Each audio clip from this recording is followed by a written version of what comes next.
Have you ever had a student react in a way that was so outrageous afterwards you were left feeling confused and maybe even a little worried? Well, you're not alone. Let's talk brain science. Hi y'all, Doc Martha here. For those of you who don't know me, I'm a clinical psychologist and I have been working with children and families who've experienced trauma for the last 20 years or so, and I have been working with educators for the last 13 years. And I would like to share with you a couple of analogies that we like that can help us make sense of sometimes puzzling behaviors. The first analogy is the rider and the horse. Some of you may be familiar with Dr. Dan Siegel's hand model of the brain, and that's a great place to start. So he talks about the palm of your hand being the brainstem, which connects up to your spinal column and manages things like breathing and heart rate. If you fold your thumb into the middle of your hand, that is sort of the limbic system, emotion center. If you fold your fingers over the top, that is the cortex, the outer bark of the brain.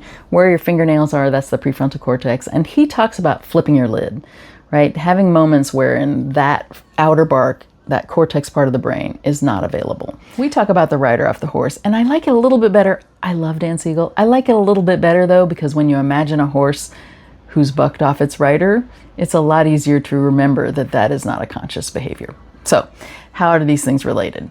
So for this outer bark, this cortex, prefrontal cortex part of the brain, we have our rider.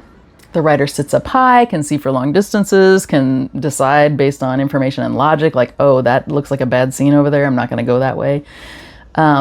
We have the horse, which is the limbic system part of the brain. It's going to make its decisions from protective instincts, maybe out of fear. When the rider is on the horse and they're working together, when the brain is integrated, we can go far, go fast, get lots of good work done. But sometimes the rider goes off the horse. Now, in a rider off the horse moment, like if there was a horse in this room who had just thrown its rider, I don't think I would be moving towards it with my hands up or my voice loud. In fact, I would probably talk quietly if I didn't leave the room altogether. I would probably talk quietly, move slowly, maybe not even towards this horse.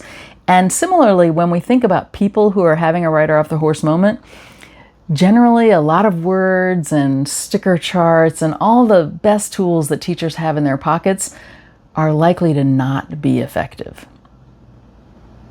So when does a rider go off its horse? This leads me to my second analogy, which is that trauma wears a groove in the brain. This is a record player, and for those of you who didn't grow up with record players in your houses, a record is a vinyl disc. Songs get recorded onto the disc. Each song gets its own set of grooves. Back in the day when they made an album, the song that ended up being the #1 pop hit song on the radio was never the first song on the album. It was generally song number 2 or 3, presumably because they hoped you would listen to 1 and 2 before you got to the popular song. At any rate, if you were 15 and you wanted to listen to your favorite song, which was the #1 pop hit song on the radio, you would have to pick that needle up and move it over to the third set of grooves and put it down and play your favorite song. Again, if you're 15 and you listen to that song thousands of times over and over again, picking up the needle and moving it to that third song over and over again, what actually happens on the record is that the needle scratches away at the vinyl so that the grooves for your favorite song get deeper than any of the other grooves on the record. Now, if you're dancing around your room listening to the rest of that album and you bump into the table, what will happen to the needle? That's right, it will scratch across the record and it will land, bang, right on that third song, your favorite song, because it has the deepest grooves.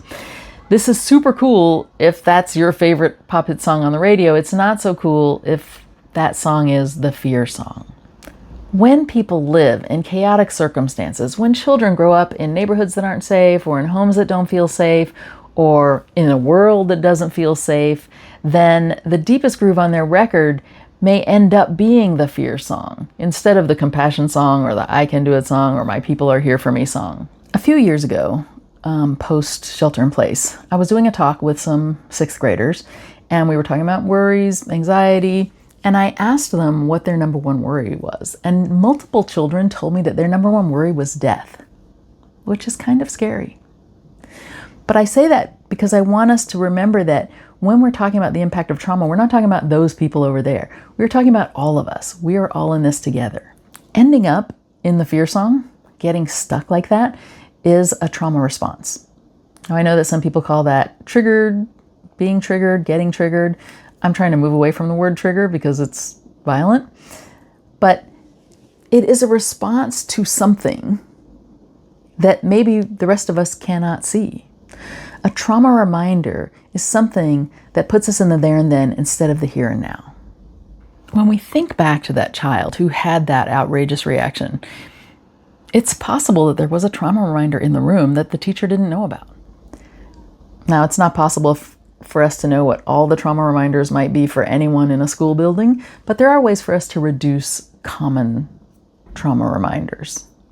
It's also good news for us that the brain creates new neural pathways throughout the lifespan. So even if someone does have the fear song as the deepest groove on their record, we can work to create new neural pathways that can change that from the fear song to something else, like the compassion song. Those are my 2 analogies. I hope that you find them helpful. And if you're interested in hearing more about ways to reduce common trauma reminders in the classroom, or hearing about ways to create new neural pathways, please drop a comment below. Take care, y'all.